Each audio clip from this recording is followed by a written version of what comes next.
What is up, everybody? Welcome to the MMA Engine. This is probability for UFC Paris. Going to be taking a data-driven look into these props. I believe we got a 12-fight card. Should be a good one. I'm here, as always, with Uncle Weezy. Weezy, what is up? You looking forward to UFC Paris? Yeah, man, it was nice to have a week off. So we're back at it, and we're back at it for 3 straight weeks before another week off. So I feel re-energized. I have updated all the analytics in the prop template to include up to last event. So we are completely up to date here. We've got all of these analytics built into the prop template here. And unfortunately, this week, Brady, it's like all of a sudden we've got 6 debuting fighters. So some of the best parts of this prop template are just going to be naked because we've got certain fighters that haven't had any UFC experience. However, that's why we keep track of so many analytics, because now we can focus on the analytics that we do have and find out where we're getting an edge over these bookies. And we know that they screw up every damn week. They're going to screw something up. It's our job to find it and capitalize on it. And that's what we're here to do. Let us do it. Let us make some money. That is always the goal. 3 weeks of MMA. It's a lot better than 12 weeks. I'll tell you that. That 12-week stretch was something else. But 3 weeks, I think we can handle that. Let us shout out the chat before we get started. As always, guys, you guys can please leave a like on the video. It does go a long way. Also, be sure to subscribe here to the MMA Engine. Let's keep growing the channel. Really do appreciate all the support. We got Adam Rush, first one in the chat. We got UFC Egg. We got Brian, Andy Mush. We got the Propaholic in the chat. We got Colby, Chaos, Andy G, Addicted to Combat, Philip, we got Kevin Lauren, we got Papa Chuck as well. Appreciate you all hanging out and stopping by here on a Monday for some probability. All right, I say we get right into it, and they just recently switched the bout order around, and it looks like currently the first fight of the card is Stephanie Egger going against Eileen Perez. We have the over-under. It was set at 1.5, and then just recently they took it off, and it is now set at 2.5 rounds. The 2.5 rounds is plus 100 to the over, and the under is minus 130. Looks like the fight goes to decision is plus 110. The fight doesn't go to decision is minus 140. That is on Bet Online. But on 5 dimes, the fight goes to decision is plus 150, and the fight doesn't go to decision is minus 180. So kind of a big difference there. And then also on 5 dimes, they do have the over under 1.5. The over 1.5 on 5 dimes is minus 155. The under 1.5 is plus 125. Weezy, what is sticking out on this fight here? I was freaking out. I'm like, how unprepared am I? I'm way off on my lines, but it turns out there's just a big divergence between the 5 dimes line and the Bet Online line. Is that correct? That is correct, yep. Okay, so Brady, which one do we want to use here? You want to go with Bet Online because it's more accessible for our audience? Yeah, we'll go with Bet Online. Okay, so fight goes, they got it where? Plus 110. 110, and the fight doesn't go at minus 140? Yep. Okay, cool. All right, so for this fight, this is a featherweight fight, right? We've got Eileen Perez, who has fought almost all of her career at 135, and you have Stephanie Egger, who's fought her whole career at 135 as well. Now, this was supposed to be Eileen Perez versus Zerafern Dos Santos, so that fight was booked at 145 because Dos Santos is a 145er. Dos Santos drops out, so now we've got Egger stepping in on short notice. And this fight is taking place at 145. But I've put up the template here for 135 for 2 reasons. One, because both of these ladies are naturally 135 pounders. They're just fighting up a weight class this time. Number 2, we've only got 15 3-round featherweight fights in the history of the UFC. So we don't have a big enough data sample to draw from in order to be able to use analytics with any degree of confidence. So what we've got here is these numbers are the ones that I want to be paying attention to more. This divisional finish rate versus the implied probability of the line. Because with Eileen Perez, we have no UFC fights. With Stephanie Egger, we've got, 3 at this point? 4.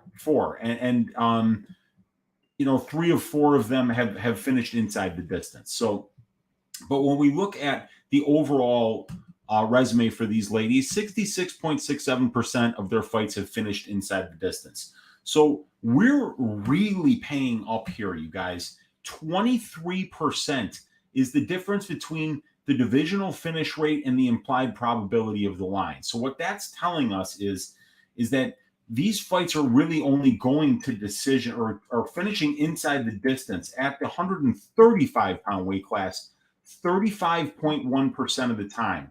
So when we take 35.1 and we subtract 58.33, we're getting that negative 23%. So you might like violence in this fight. Just know that you're overpaying by a gigantic chunk for that violence.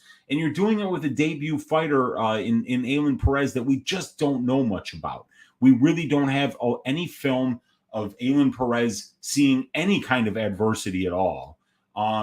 She's beaten the crap out of everybody that she's fighting thus far on the regional scene. And this is a huge step up in competition. We don't really know a lot about how she's going to handle it or how this fight is going to take place. So I'm looking over here at the non-violence bets, Brady, because in my opinion, when we're getting a 17.28% break on the long-term benchmark versus the implied probability of the line, a 21% break for the over 2.5, a 19.47% break for the over 1.5. The over 1.5 at minus 150 is kind of a joke almost, because you're talking about almost 80% of bantamweight fights go over 1.5 rounds.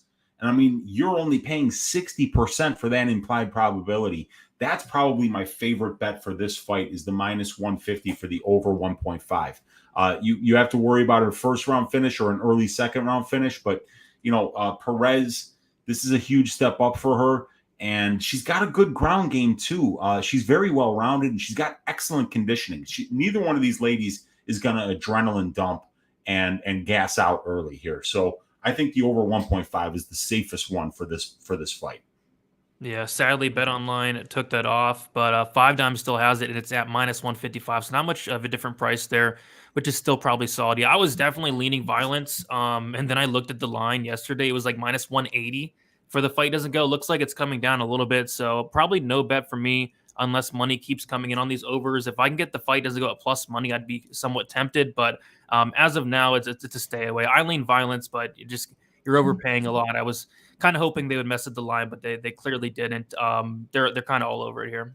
Well, they only messed up the line if this fight finishes inside the distance, because if it doesn't, they're laying way too fat of a number on it, and we've got these long-term analytics to prove it. And just so you guys know, what we're doing here is this number here for the fight goes to decision plus 110 is a 47.62% implied probability. And when we compare that number to how many fights go to decision at 135, which I have down here, which is 64.9%, right? When we take that number and we subtract it, we're getting this 17.28% edge here, and the 21.5 here, and 19.5 here. So of the analytics that we have available, we're saying that the value is on the overs for this fight, but we just don't have a lot of information. So it does kind of feel like a stay away, just because we have to kind of wait and see what version of Ailin Perez we get up at this level, because we don't know yet. Yeah, there's a lot of unknowns, and there's going to be some unknowns on a couple other fights. Like you mentioned, there's 6 UFC newcomers, so we'll have to kind of tread lightly on some of these. But should be a very interesting first fight of the night. Let's move on to the second fight. We have Khalid Taha going against Christian Quinones. We have the over-under is set at 2.5 rounds. The over 2.5 is minus 175. The under 2.5 rounds is plus 145. The fight goes to decision is minus 150. The fight doesn't go to decision is plus 120. This is one of those fights, and there's 2 of them on this card, where I'm heavily considering like the finish only or the scorecards equals no action for the Khalid Taha side. Quinones has been finished in all of his losses. Taha, extremely durable, sneaky grappling as well. Quinones has been knocked out twice. Quinones coming in short notice. He's a long plane ride over here. I do like the Taha side, and that's why I would lean that fight doesn't go to decision. But I'm curious to see what the analytics say on this one, Weezy, because I am looking at it's probably a Taha inside the distance. I'm just not sure Quinones finishes Taha here. Yeah, and that's the thing, right? I mean, if you go and you watch that Hani Barcelos versus Khalid Taha fight, and you look at what kind of hell Barcelos put Taha through, and Taha never quit in that fight, I think it tells you a lot about Taha's durability, his ability to to fight through a situation where things aren't going his way, but he's not going to quit. He's not going to look for the door.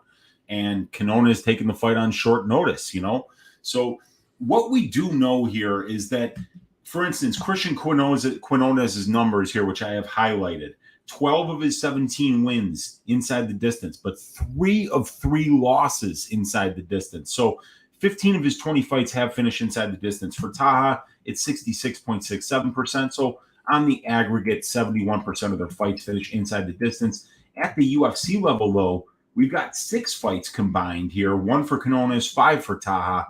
Only 1 of those 6 fights have finished inside the distance, and it was the Bruno Silva fight where he got a late arm triangle there. I think the Silva fight was a no contest. I think so you know what?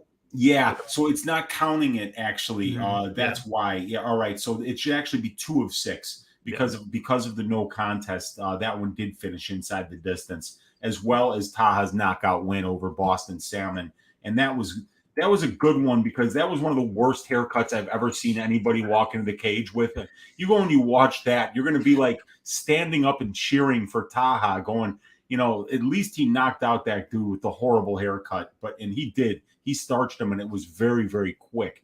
The way I'm playing this is I'm staying away from the time props, just like you, Brady. Look, almost all of the finishing equity here is going to be on the Khalid Taha side.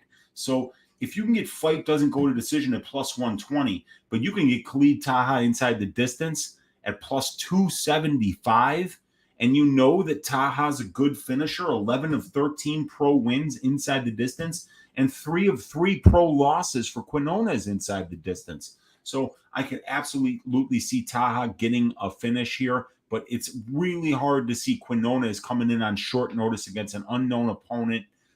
Getting a finish against Khalid Taha is going to be very difficult. So the way that I would play this is with the finish only prop for Khalid Taha, or just betting Khalid Taha inside the distance here.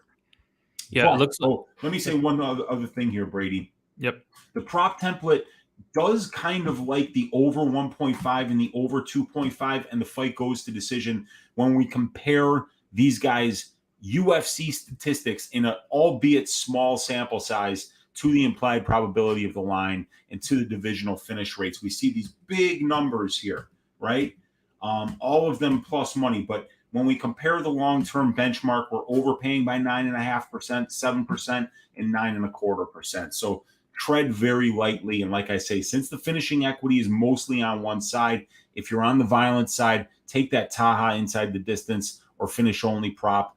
And if you're on the overs, good luck, because it's going to be a sweat, just like any over bet is always a sweat. But I think that there's some finishing equity here on the Taha side.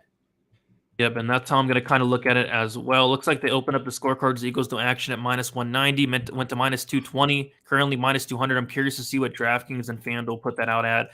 Something I'm highly considering. And then it's crazy, man. I mean, on 5 dimes, they have Taha inside the distance. It was plus 275. It actually got better. It's now plus 280 for Taha inside the distance. That's on 5 dimes, but on BetOnline, it opened up at plus 225. It actually already got bet down, and it's now plus 210. So, plus 280 Taha inside the distance. That's nuts to me.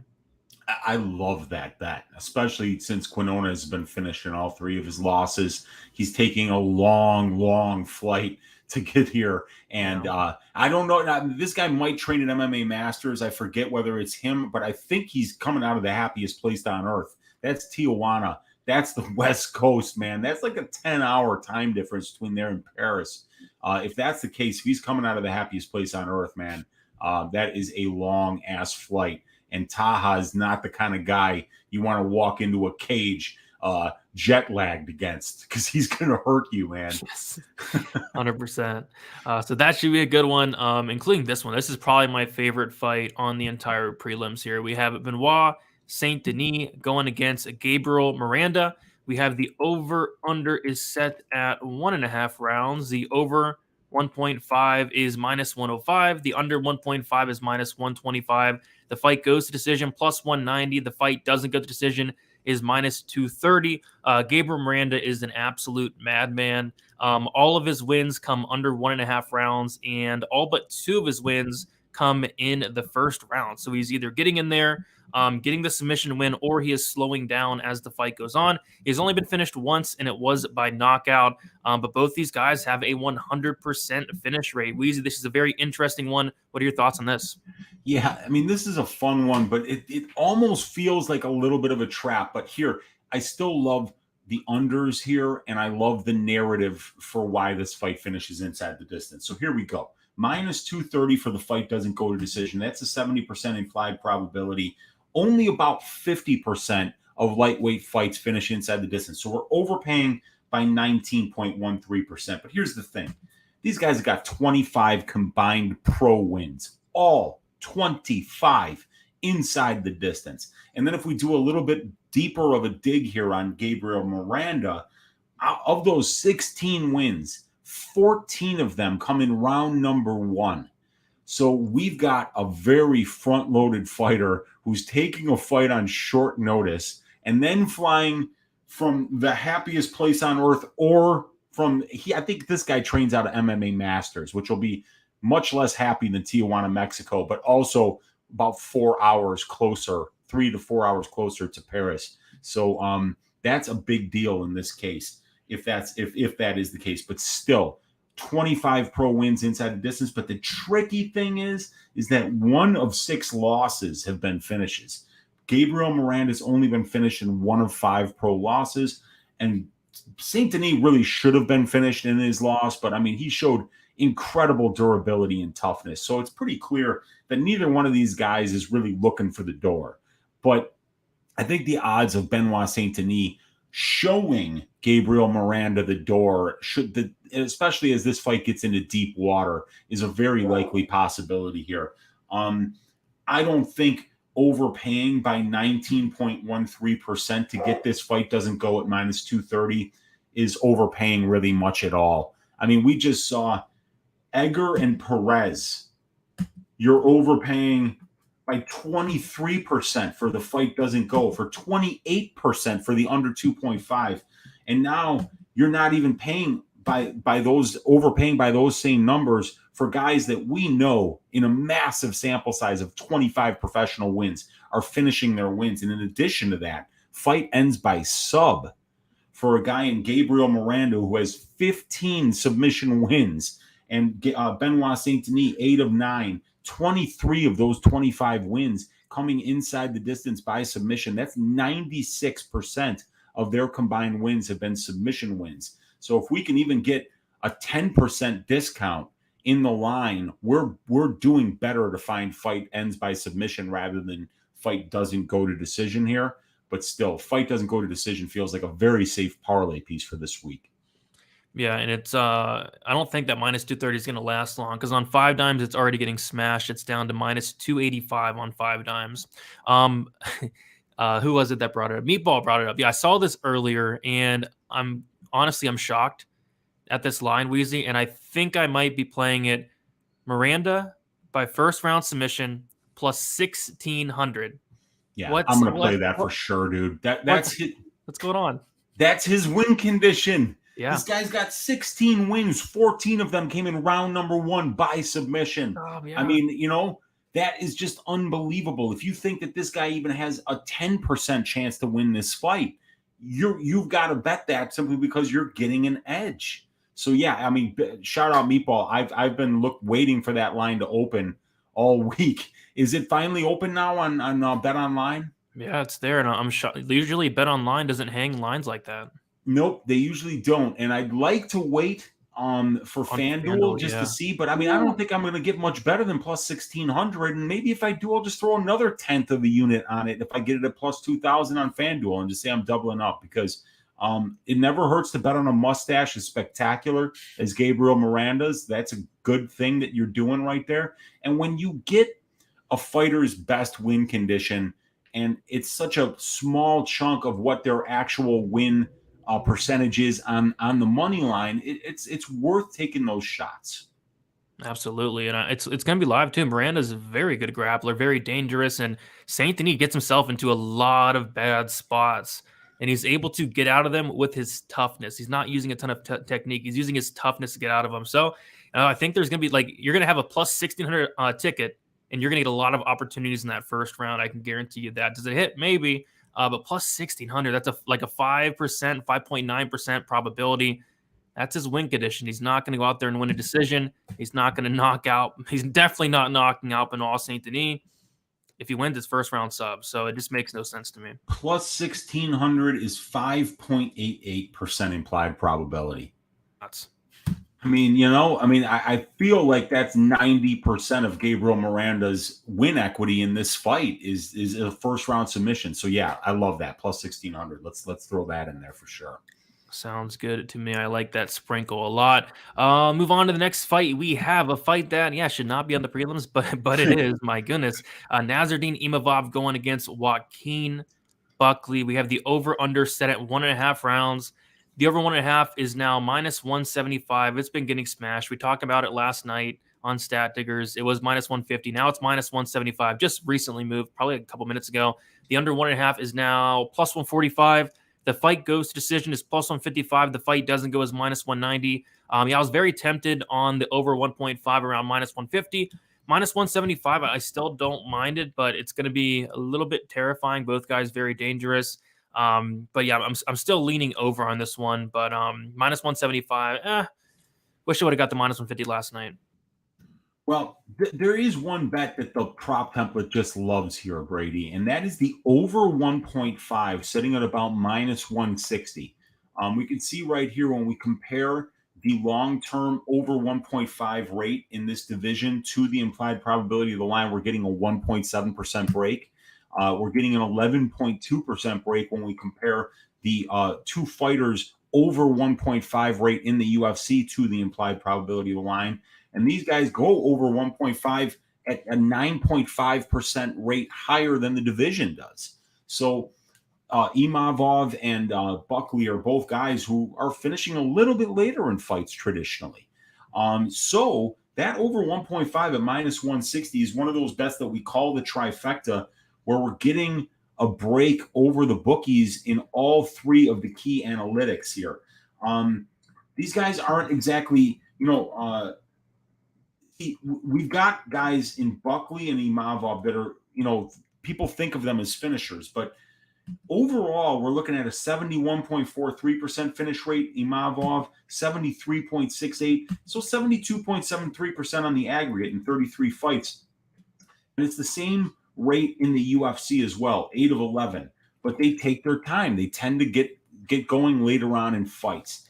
And so I do like that over 1.5. That is the one that's where we're getting a break in all three areas. Also, if you look at these guys under 2.5 rates, while we're overpaying by 11.33% there, we're actually getting a 12% break when we compare the under 2.5 rates of Imavov and Buckley to the implied probability of the line, which means that these guys are going under 2.5 at about 73% rate, but we're only paying 61. And when we compare how often these guys go under 2.5 to how often the division goes under 2.5, we're getting a 23.27% rate. So what that's telling me is that the finishing equity of these guys tends to come later on in fights. So, we could potentially hit an over 1.5 and an under 2.5 in the same fight, because these guys are both attritional fighters that tend to get stronger as the fight goes on. And because they land with such power, they both have ways to get their opponents out of there. We just saw Duraev almost pretty much. I mean, the doctor stopped that fight, but dude, I think he stopped the fight because of the look on Duraev's face. I mean, like, he didn't even want to come out of the corner. He had his hands up on the cage and wouldn't even face the doctor when he was telling him to look at him. I mean, Buckley made that dude quit. And it was because of an accumulation of damage more than just the one big shot. So I like the over 1.5 here. And I think you could also talk yourself into an under 2.5 bet as well. I think that these are spots where we can see this fight finishing potentially in the later rounds. Yeah, that makes sense to me. Over 1.5 is kind of where I'm looking. Looks like on 5 dimes they have the under 2.5 at minus 155. And then also the fight doesn't go minus 185. They're on 5 dimes as well. So yeah, pretty interesting one there. I don't know if I'm going to have on a bet yet. Move on to the next fight. Yeah, curious to see your thoughts on this one. We have Michael Figlak going against Faraz Ziam, and we have an extremely wide fight goes to decision line here on a men's fight. We have the fight goes to decision minus 325. The fight doesn't go to decision plus 250. The over 2.5 is minus 275. The under 2.5 rounds is plus 215. Do I think this goes to decision? Probably, but plus 250. That's kind of interesting. So I'm curious to see what the prop template says about this one, Weezy.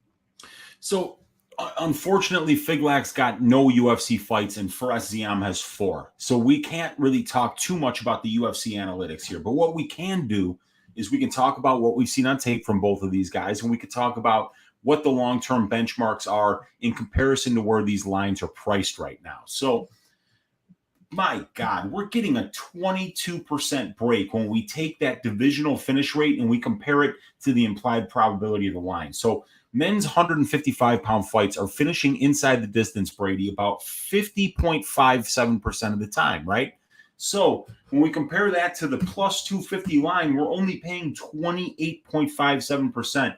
So we could see we're getting a 22% break there when we compare, how often these 155-pound fights finish inside the distance in 3-round fights and how much we're paying for the line. So it's already telling us that, look, when people are using their eyes, they're seeing that this fight goes to decision. And that's fine. There's nothing wrong with betting that. But you can't be laying minus 325 every time your eyes tell you something's going to happen. Because you need to be right about 8 out of 10 times to even eke out a small profit. You have to be very sure about these kind of things. And when you go back and you watch the tape, right, you see a guy in Ziam who's very comfortable when you allow him to kickbox. And Ziam's went in there against other fighters that are really good kickboxers, guys like Don Madge, guys like Jamie Malaki, right? Those guys didn't even want to stand in front of Faraz Ziam. Even Luigi Vendramini turned up the heat in the 3rd round against Ziam and started marching him down and had a lot of success. So people aren't letting Faraz Ziam be comfortable here. They're not going to let him just stand there in the middle of the cage and throw feints and set traps and land that one big shot that ends fights. They're going to pressure him. They're going to put him on his back foot. They're going to try to get him up against the cage. They're going to try to take him down. And when you look at a guy like Figlak, he's only finished 4 of his 8 pro wins inside the distance, and he's never been finished because he's never lost. But this guy is not somebody that's out there trying to point fight. He's not. He's trying to take people's heads off. And you know how he tries to do that, Brady? He walks people down. I think he's going to make Faraz Ziam very uncomfortable here. I think he's going to make this a very dirty fight. And while I see why people are betting the fight goes the over 2.5, maybe potentially even parlaying them, just know that you're overpaying quite a bit for a UFC debutant who could have an adrenaline dump here, who could go out there and try to finish this fight in the first and have nothing left in the second. Even though we've never really seen him gas in the past, it's a possibility when you're on this big stage. You're overpaying by 27% when you compare the implied probability of the line to the decision rate for the division, overpaying by 20% when you compare this one to the finish rate, 15.8% here. But if you decide to take a shot on these unders at plus 250 for the fight doesn't go, you're getting a 22% break and you're getting 2.5 to 1. And go watch Figlak. This dude hits hard, man. He reminds me of the way that Ilya Topuria strikes, right? Where he doesn't care if people take him down. He's going to explode in, and he's got a knockout recently, Figlak does, where it was like the knockout that, who did he viciously knock out, Topuria, in the UFC? Where he went to the body, and then he got him in the head, and the guy was just out. Was it Herbert or Damon Jackson? I think it was the Damon Jackson fight where he went to the body and then he just went up top and just separated his head from his shoulders. Figlak's got a knockout like that. This dude swings. He throws big hooks. He walks forward. I think he's got a potential to finish this fight. And if he has an adrenaline dump, we could even see Fares Ziam get a late finish here because he's a very talented kickboxer. So I'm leaning on the big plus money side here for the fight doesn't go to decision at plus 250. I think it's worth a sprinkle. I agree, absolutely. I mean, plus 250. Why not? I mean, Ziam's first 7 fights, they all finished inside the distance. Um, had 2 submission losses mixed in there, a bunch of knockouts, some submissions of his own right. Since he has reached the UFC, though, those finishes have come down a little bit. But yeah, like you said, I mean, Figlak is going to march forward. He's going to force a fight out of Ziam.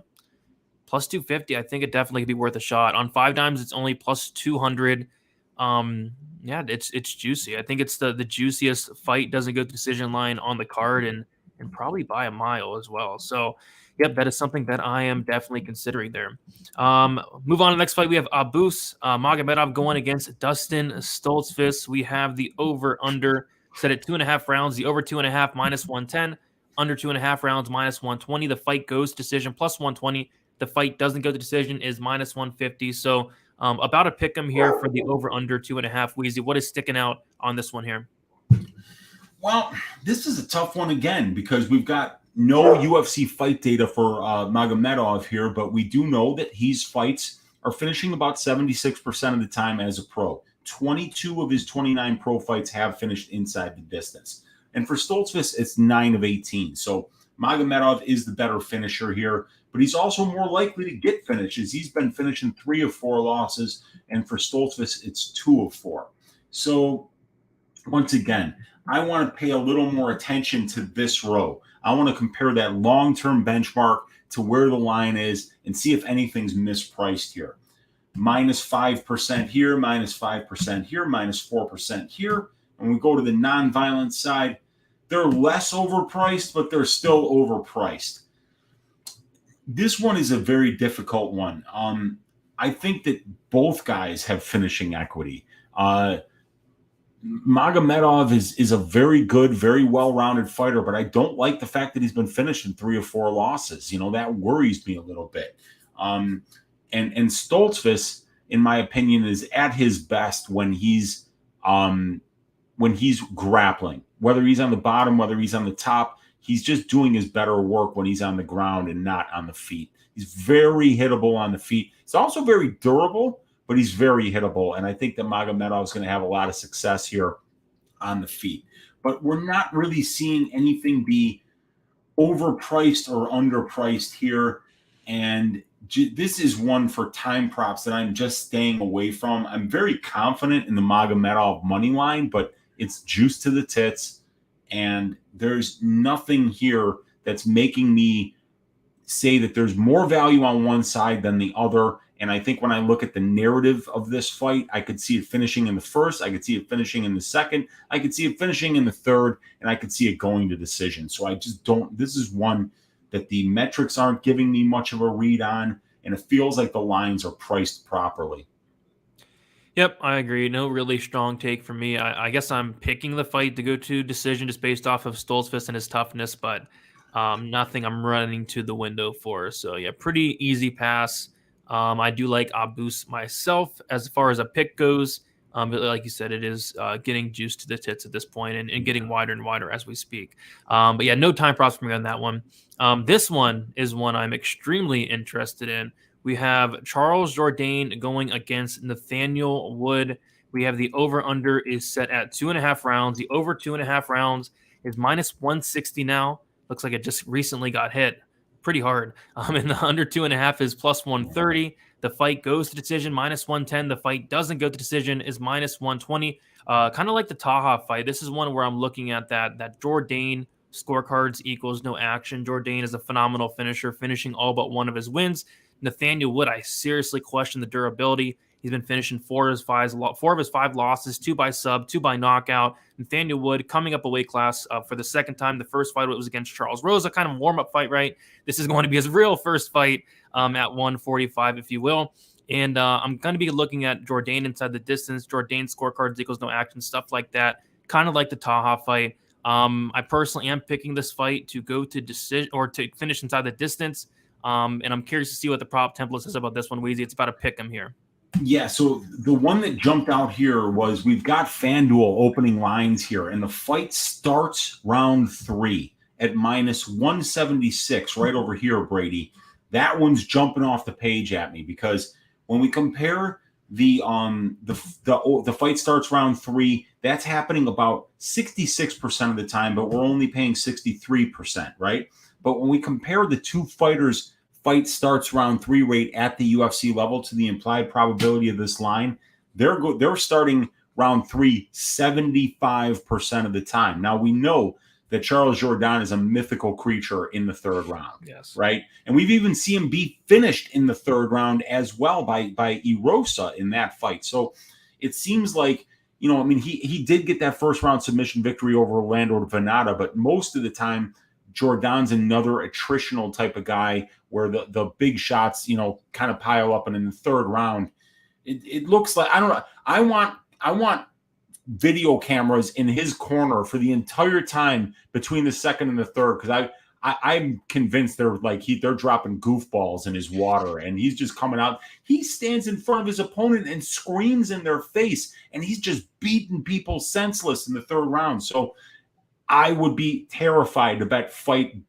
goes to decision and then have to sit there in that third round, knowing the way that Jourdain pours it on late in fights. But we've got a trifecta at -176, 2.43% break here, 11.23% break when we compare these guys' fight starts round 3 rate with the implied probability of the line. And these guys are starting round 3 at the UFC level at an 8.8% higher than what the division does it. So that's my favorite bet for this fight. It's a trifecta bet. We're getting a break in all 3 lines, and just the way that these guys fight, I think it's going to be a very close striking battle. But I just think that third round is going to be a nightmare for both fighters, because the way that Jourdain comes off that stool after the second round is just scary. Yeah, that's a sneaky little look there. -176, because you're right. Jourdain just goes from 0 to 100 real quick from that second to that third. He turns it on.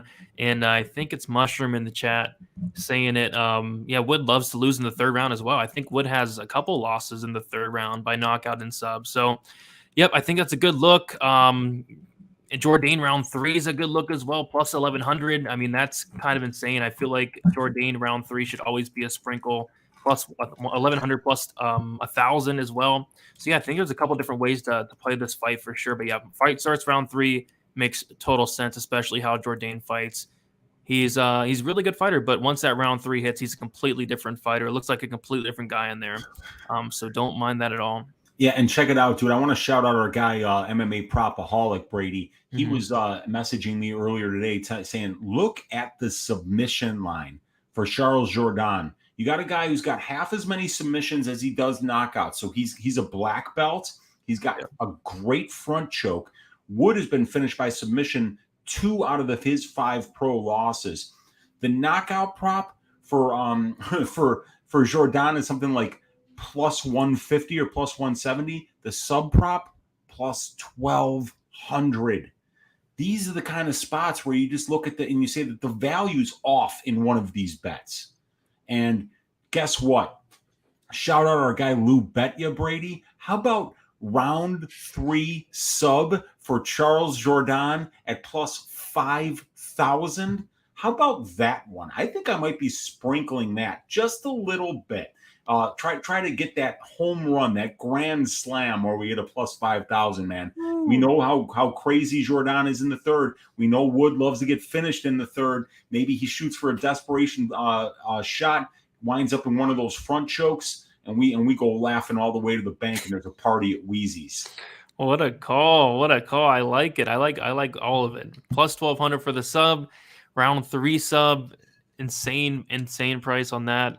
It makes sense, man. It makes sense. So there we go. I got the Lou Betcha call of the week. Let's see if it hits. All right. Moving on to the next fight. We have a fight that I'm just completely shocked that this is on the main card, and Buckley and Imavov is not. But this is on the main card now. We have William Gomez going against Jarno Aarons. We have the over-under set at 2.5 rounds, the over 2.5 plus 100, the under 2.5 rounds minus 130. The fight goes to decision plus 125. The fight doesn't go minus 155. This is one where I'm kind of tempted on the over, Weezy. It's just one of those fights where two newcomers don't have a ton of information. So I think I'm just going to pass. But if anything, it's probably over for me or nothing. Yeah, we got two guys who are both making their debut here. And this fight just got announced, I think, 4 or 5 days ago. I think I was done with the stats and had to add this fight. So these guys they signed this contract 9 days before they're going to weigh in, I think. So very, very interesting fight here. And we don't have any data. We don't have any UFC data for these guys. 17 of their 29 combined fights have finished inside the distance. That's only 58.62%. So the fact that we're paying 61% for them to finish somebody at the UFC level, which are going to be much lower level or higher level opponents than what they've seen on the regional scene, the guys that they've been finishing.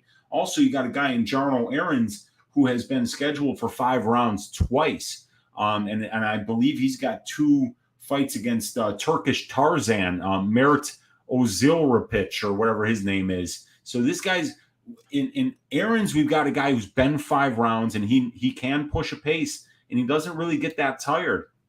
And Gomez is a good fighter in his own right. But we can tell right here, look, 18.28%, 18.29%, and 13% are how these lines are overpriced compared to the long-term benchmark for the 145-pound division.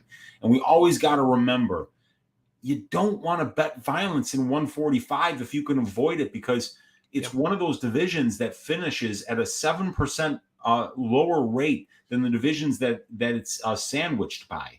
155, they're finishing at 50% or 49%. 135, they're finishing between 49 and 50%. But here they only finish about 43% of the time. So the fight goes at plus 130. That's underpriced by 13.26%. The over 2.5 underpriced by 11.77% compared to the benchmark. And the over 1.5 at minus 180 overpriced by 8.75%. So from what I've seen of these guys, I'm looking for later finishes. So I would say that my favorite bet for this fight, even though it's more overpriced than the over 2.5 and the fight goes to decision, you just got a much higher percentage of fights that go over 1.5. So call me Yanni the Greek. We're looking for some regression. We're going over 1.5 here because we don't know shit about either of these guys. Over 1.5 minus 180, underpriced by 8.75% when we compare it to that. Don't want to do that. When we compare it to about the 75%, the 73% over 1.5 rate for the 145-pound division. Sounds good. I like it. Over 1.5 minus 180. And I'm still pretty tempted on the over 2.5 at plus money. Jarno's a very, very durable guy. I think he has 1 loss inside the distance, right? And it's by sub, right? Yeah, he's been subbed once. And Gomez, I forgot how Gomez lost, but I've got that. Of course, I've got that data for us. I mean, let's take a peek. So Gomez lost by submission. Yeah, both of these guys have lost by submission. So they're durable guys. And Jarno, I mean, dude, if these guys who have been on top of Jarno Aarons for the last 80 minutes could only sub him once, because this guy has got a career of 150 minutes. He's spent about 75 of it on his back. Yeah. So like if Turkish Tarzan isn't fucking submitting him in the 7 rounds that he was on top of him, I don't think that Gomez is going to. And Gomez is a guy who only has 1 submission on his record. So I do like these overs. I think over 1.5 might be a decent parlay piece for the probability parlay this week. But yeah, that's the way I'm looking for this one. Sounds good to me. All right, we'll move on to the next fight. A couple more here. We have Nasrat Haqparast going against John Makdessi. The over-under set at 2.5 rounds. The over 2.5 minus 215. The under 2.5 plus 175. The fight goes decision minus 180. The fight doesn't go to decision plus 150. And this is one where I just have no clue. I guess I'm leaning fight goes, but Haqparast does hit pretty hard. Makdessi's coming off of an injury, a little bit of a layoff. He's now 37. Not that I'm really running to the window for, but hey, let's see what the prop template says on this one, Weezy. Yeah, for sure. So let's kind of just look down here at the UFC Finish Stats for these guys because we've actually got a sample size here. Only 8 of their 27 combined fights have finished inside the distance, just under 30%. So that means 70% of their fights have went to decision. So we're only paying 64.29% for fight goes to decision. So that's underpriced by about 6.08% when we compare these guys' decision rate to the implied probability of that line. And it's underpriced by 21% when we compare how these guys are going to decision compared to what the implied probability of that line is. And what that's telling us is, that 70% of their fights are going to decision. And for the rate of the division, it's about 50%. So these guys go to decision at a higher rate than the division does, at a much higher rate. And we're not even paying enough here at plus or at minus 180 to suggest that we're overpaying here. So I like the non-violence bets here. Over 1.5 at minus 375, 79% implied probability. That's probably a parlay piece, but I even think the over 2.5 at minus 215 is just as good, as we're getting a little bit of a break here and a little bit of a break here when we compare it to these two numbers here. So I like the overs here. I can't count on either one of these guys to finish the other guy. I think they're both pretty durable, but they have been finishing 5 of 12 pro losses. But at the UFC level, they've only been finished at a 36% rate. So I don't feel like either one of these guys, being only 25% finishers at the UFC level, is finishing either one of these guys. I think the over 2.5 could potentially be a parlay piece here. Sounds good to me. I am leaning the overs as well. Nothing I'm running to the window for, but I would definitely lean that way. Next fight, we have Alessio Di Chirico going against Roman Kopylov. We have the over-under set at 2.5 rounds, over 2.5 rounds, minus 180. It just recently got hit. It was minus 175. The under 2.5 rounds is plus 150. The fight goes decision, minus 160. The fight doesn't go to decision is plus 130. This is a fight where, I don't know, I just don't really want anything to do with this fight. I feel like, it could finish. Both guys are dangerous at times. Both guys are pretty durable, though. I don't know. I mean, this is one I just don't really want to touch. But what does the prop template say about this one, Weezy? So over here on the violence side, when we compare that long-term finish rate and the long-term under 2.5, under 1.5, fight doesn't start round 3, fight doesn't start round 2. When we compare all those rates for the 185-pound division to the implied probability of the line, it's telling us that, they think that this fight probably does go to decision because they're underpricing it here by 11.5%, by 9.5%, by almost 8% here, 9.62% here and 5% here. And when you compare the numbers to it, we're overpaying a little bit because these guys aren't big finishers at this level. They're big finishers as pros. They got an 81% finish rate as pros, but only a 50% finish rate at the UFC level, and they're being finished at a 37.5% rate. So, about 4 out of 10 of their fights are finishing inside the distance. So that they're middleweights, but they're not savage finishers. But the overs here are just kind of overpriced. Look at this, 16.5%, 13%, 12.5%. And these guys are probably going to stand and bang. And they both hit hard. So this is a huge stay away from me, not just from a betting perspective, from a time prop perspective.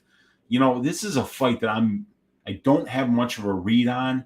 And I really can't, looking at the analytics here, Brady, I mean, the violence props are underpriced, but not in comparison to how these guys are finishing fights as pros or in the UFC level. So it's a gigantic stay away from me. Yep, I could not agree more. Stay away from a money line perspective, a prop perspective. Just not really looking forward to this fight, to be honest. Yeah, I'm fine with just completely passing on it and just sitting back and watching and seeing what happens. But we have the co-main event here. Robert Whitaker going against Marvin Vittori. Before we get into it, if you guys have not already, be sure to hit the like button. Also subscribe here to the MMA Engine. Me and Weezy go live every Monday, 9:30 p.m. Eastern Time to break down these fights from a data-driven perspective. And yeah, phenomenal co-main event. This is a fight that feels like it should be on a pay-per-view. Vittori Whitaker over 2.5 is juiced to minus 265. Under 2.5 rounds, plus 205. The fight goes to decision, minus 220. The fight doesn't go to decision is plus 180. And I agree with the odds here. I have a very strong lean to this over, and then to this fight goes decision, just because of a lot of reasons. The first one is Marvin Vittori, not much of a finisher. I think he has maybe only like one or two knockouts in his career. So kind of roll out the knockout for him. On the flip side, it's just really hard to see, somebody finishing Marvin Vittori. This guy has a freaking brick for a head. He can eat a shot. Remember that head kick he ate against Paulo Costa? Don't know how he did it, but he did.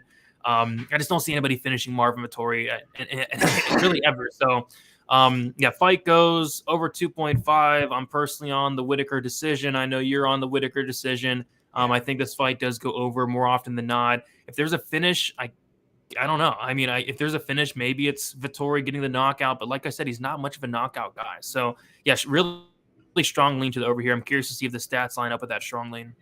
Yeah, I mean, look, they're begging us to bet violence here. They're giving us a 21.5% break here, a 16.67% break here, 11.75% break here, 17.3% break here, 8% break here.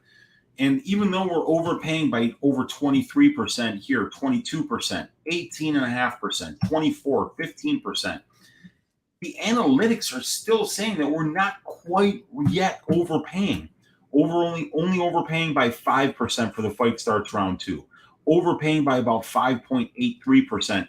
And this line here that I'm showing you, where these analytics are, these are when we compare Vittori and Whitaker's UFC fight goes to decision rates, over 2.5 rates, over 1.5 rates. They're all quite not overpriced here, just because even though these lines are juiced up here at 69%, 72.5%, 82%, they're still actually kind of fair. So, but it's not really bettable.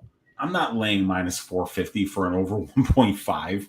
I'm not laying minus 265, for an over 2.5 in a men's middleweight fight. It's just something I can't do. So maybe if you're feeling a little bit risky, maybe bet those unders. Be a contrarian, because they're begging you. They're trying to get you to bet those. But Vittori is stupid durable. And Vittori's not a finisher in his own right. So, this fight probably goes to decision. I feel like the best way to play it is whoever you like. Pick them to win by decision. I got Whitaker by decision at plus 100 earlier. I'm very happy with that. That's the way I'm playing this fight. In terms of the time props, I would still probably bet the overs, Brady, but I can't bet it. You know what I'm saying? It's just too juiced. Yeah, makes sense. Whitaker by decision is still plus 100 on Bet365. On FanDuel, minus 120 now. It did move. Vittori by decision, plus 350. I think, pick your fighter. If you like Vittori, probably by decision. If you like Whitaker, probably by decision. Me and you are both on the Whitaker side. So, yeah, staying away from the time pops on this one. But if I had to pick, I do choose the distance. All right, main event here. We have a heavyweight fight. Cyril Gane, Tai Tuivasa. We have the over-under is set at 2.5 rounds. The over 2.5 rounds on BetOnline is minus 135. The under 2.5 rounds is plus 105. The over 1.5 on, what is this book? Betway is minus 188. The under 1.5 on Betway is plus 140. And that's kind of something I'm looking out for, these alternate totals on whether it's DraftKings or Bovada, or maybe BetOnline gets out later in the week. But I'm looking at this over 1.5 because it's really sticking out, because it just makes so much sense. If this fight does finish under 1.5, I kind of think it's Tai Tuivasa, and according to the odds, he's not likely at all to win. He's plus 400. I think Cyril Gane kind of takes his time, sticks on the outside, gets this fight extended. I don't think he's going to brawl with Tai Tuivasa. I think he's going to try to disengage as possible, do a lot of nothing early on, and then kind of start to work his way in and eventually maybe get that finish later in that third, fourth, or fifth round. So under 1.5, I don't have access to this line at minus 188, but the over 1.5 is something I'm highly considering. Weezy, what are your thoughts on this fight here? So I'm going to bring up the 5-round analytics page right here, and let's zoom into it. So here I've got heavyweight fights right here. That's highlighted. And we've got 62 fights have been 5-round fights. 49 of them have finished inside the distance. That's 79%. But you know what's funny here is that Cyril Gane's had 4 or 5-round fights in the UFC, and 3 of them have seen the scorecard. So he's going to decision at like 75% of the time when they're only going to decision about 21% of the time on the aggregate. So the over 1.5 happens 50% of the time at this weight class. And right here, we're paying for the over 1.5 65.2%. But we have to remember that I believe all 4 of Gane's 5-round fights have went over 1.5, and I think Tuivasa's has as well. So you're talking about 5 of their 5 fights that were scheduled for 5 rounds. All 5 of them have went over 1.5.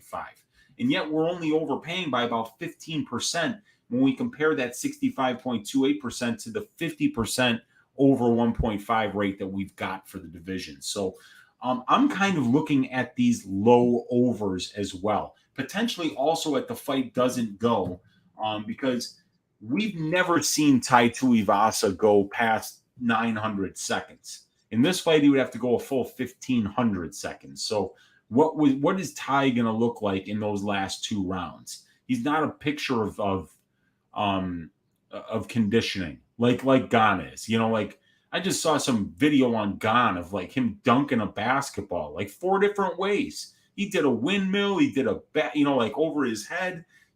This guy's so incredibly athletic. They're not the same type of fighter for sure.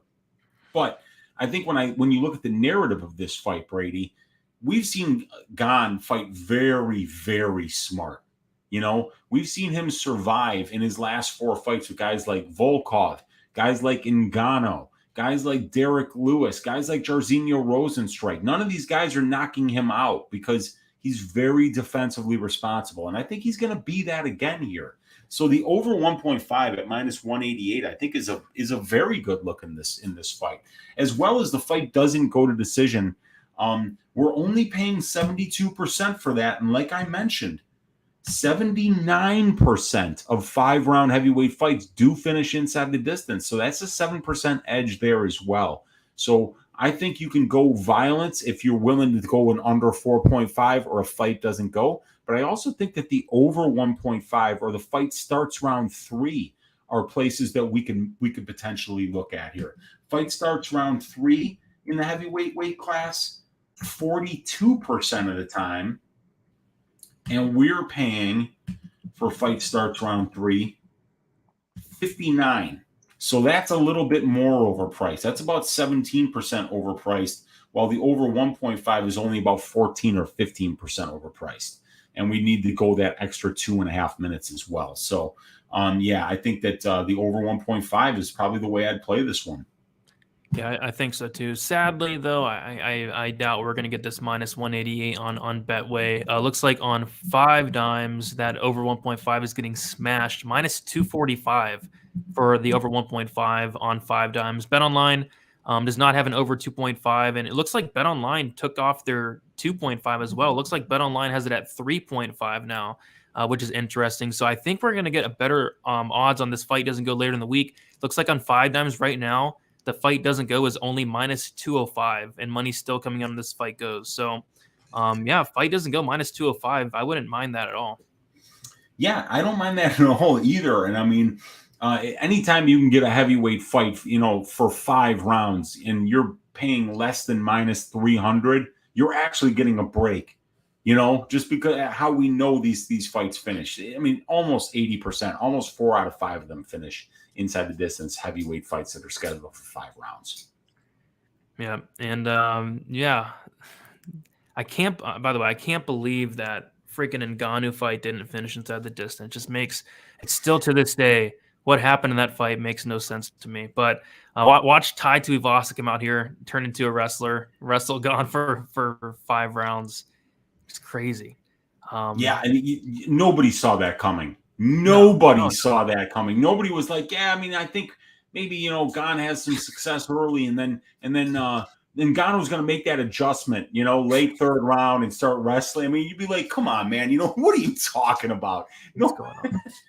and then it happens. That's the crazy thing about this sport, and that's why this prop template's so cool, Brady. Is when the irrational exuberance of the market all goes one way, the prop template's always there to tell you, hey, I think these people are overreaching just a little bit. There's big numbers here that say you're overpaying for these bets. So that's always a good thing, because we know we can just go back being MMA bettors with post-traumatic bet disorder and say, I remember when Thiago Santos versus Johnny Walker went to full 5 rounds. I remember when Bruno Silva versus Pereira went all 3 rounds. I remember when Yan Xiaonan against Carla Esparza finished in the 2nd round due to ground and pound. I mean, like, there's all kinds of times that these things that you think are going to happen, they don't happen.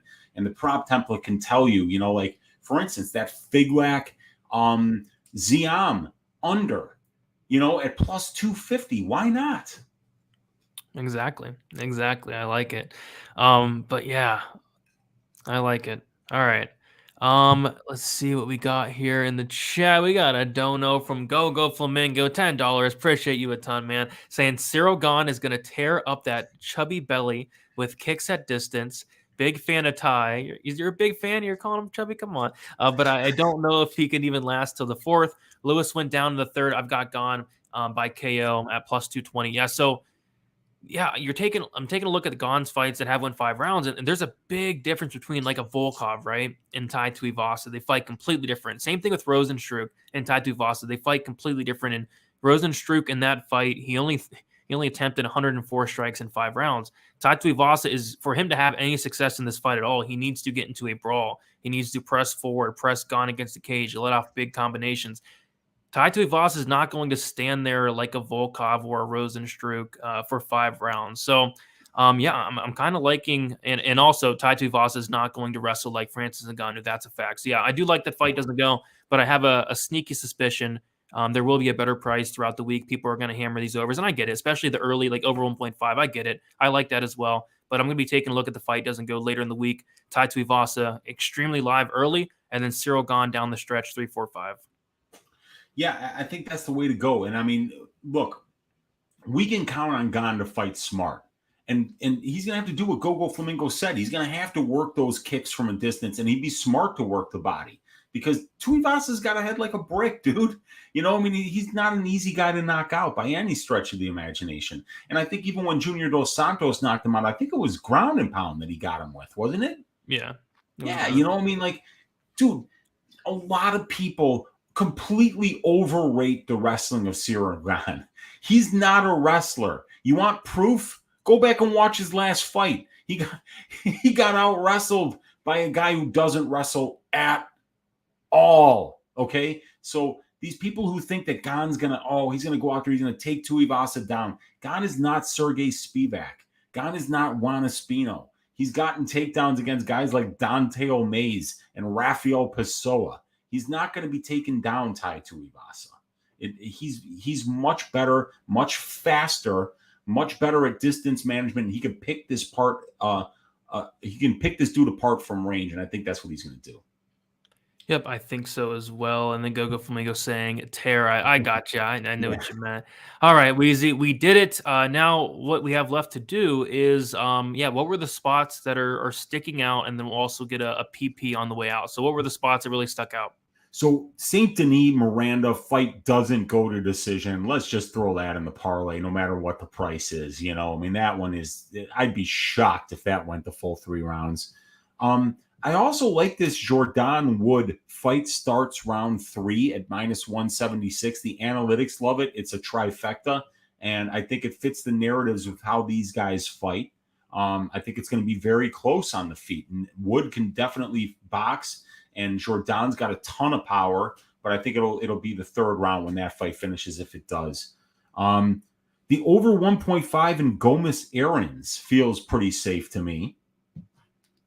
The over 2.5 in Makdessi Haqparast feels pretty safe.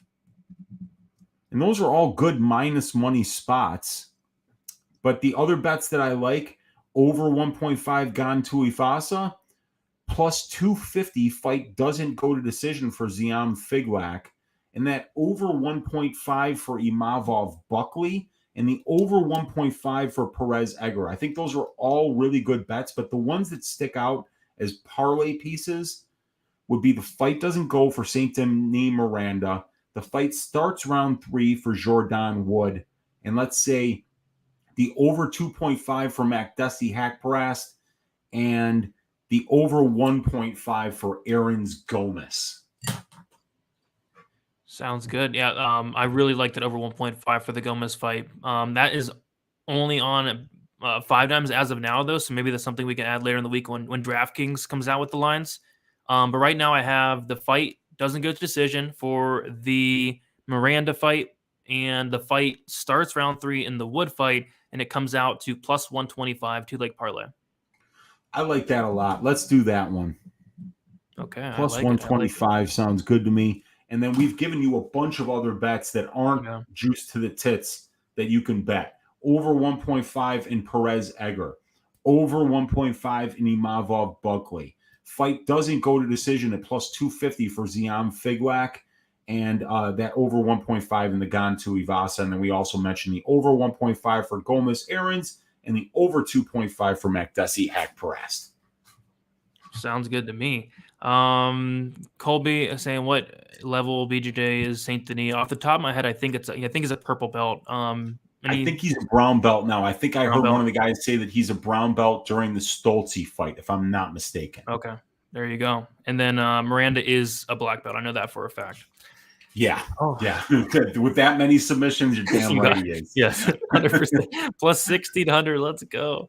All right, man. That's another one, dude. Plus 1,600 for first round submission. I'm betting that shit like right after we get off the line here, man. Yeah, that's just freak. It's wild. Like what you said, 5.8 implied probability. Yeah. Yeah.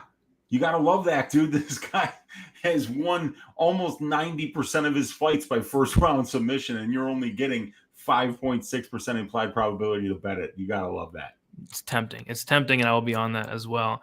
All right, guys, about to head out here. Before we do so, if you have not left a like, be sure to leave a like. Uncle Weezy, let the people know where they can find you, what you have going on throughout the week, and it'll be a busy week ahead of us still.